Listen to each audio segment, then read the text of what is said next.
Sunday, June 25th at 2:25. I'm Sten Mander. I'm out here and holy cow, man! We're over at Hat Creek Resort and the skies just opened up. It's about 68 degrees and it just is pouring. It's like, holy cow, man. So, figured I'd just do a quick video on what you do in camp when it's raining. So what I like to do is I like to set up ahead of time just in case it's raining. So the first thing I did was I found a 50-pound rock and I took a couple of motorcycle straps and I made a strapping hook, like a tether to the ground. Now you could do this with rope or with anything. In our RV, we have a Dometic top mount 12-foot awning. As you can see right there, that's a spring-loaded, like a gas shock, kind of like on a hatchback for a car. So what I like to do is, we're on a downslope here, so I'll leave it high because the adjustment, this thing right here, doesn't hold very well anyway, and you don't bang your head on it. And as soon as it starts to rain, I pull the side way down and angle it as steeply as possible. And what that does for you is all the water ends up right there, as you can see. There's a big puddle of water right there. Water's pouring off of it. And over here is completely dry, okay? This thing right here is a sand mat. And just like the name implies, it's developed for sand. The top is a screen and the bottom is solid. Let's get a better shot of it. This thing is called Sea Gear Sand-Free Multi-Mat. I'm not sponsored by them in any way, but they're great. We've had it for years. And what I like to do is, I have this folding lifetime table. Again, I'm not affiliated with them.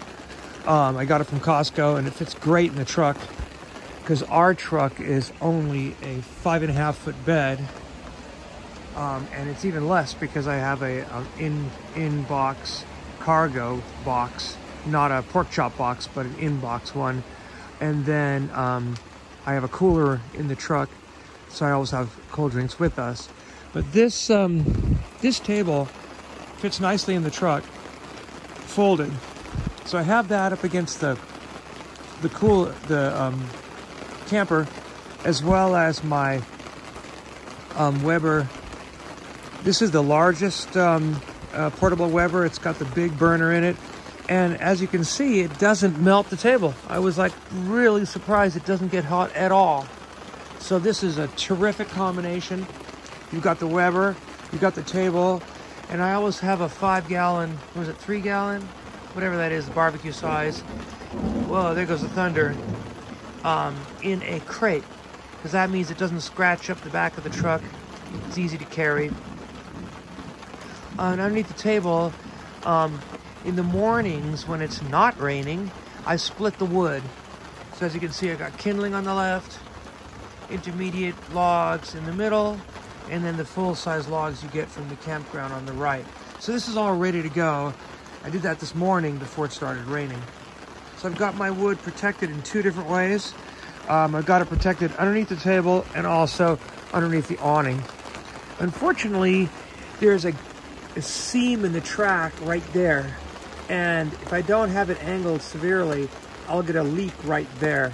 So what I did is I moved my chairs to the side, put all my shoes underneath, and made sure that I have my water heater off, because this is right where it gets hot. This is the vent for the propane water heater. So I'm sitting here. The temperature dropped about 10 degrees. I had to wear my down vest and my hat, but I'm completely dry. Fortunately, it's not windy. If it were windy, I'd be soaked, but it isn't. So it's actually a really pleasant thing to do. You know, you're sitting out here in the rain, you have your little coffee, and enjoying the enjoying the campsite. And it just makes me think about water. I mean, this river that you see here comes from snowmelt and from rain. So the rain falls on the watershed and accumulates in these creeks. This is Hat Creek, and it's really, you know, really full. And here as humans, we have to deal with water. So I'm connected to the campground water, which gets their water from, you know, sourced from here locally.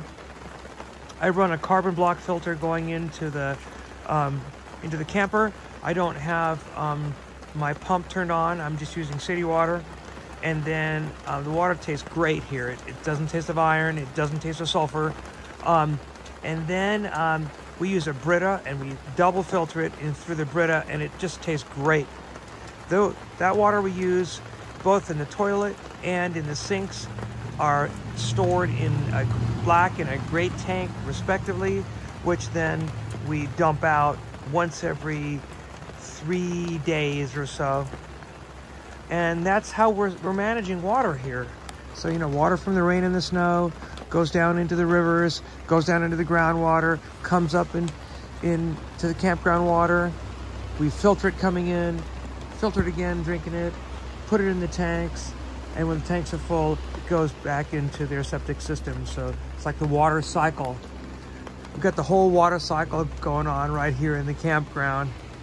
And me being a science guy, I just had to, talk to you about that. So these are just different ways that we take care of ourselves here at the campsite. Even though it's raining, we're all warm and dry. And yeah, just giving you some tips on how to stay dry and have a pleasant time in the campsite, even if it's raining. So, I'm Sten Mander, and I'm out here at Hat Creek Resort and RV camping in the rain, staying dry, and just enjoying my stay. Keep on camping, everybody, and thanks again for watching. Bye.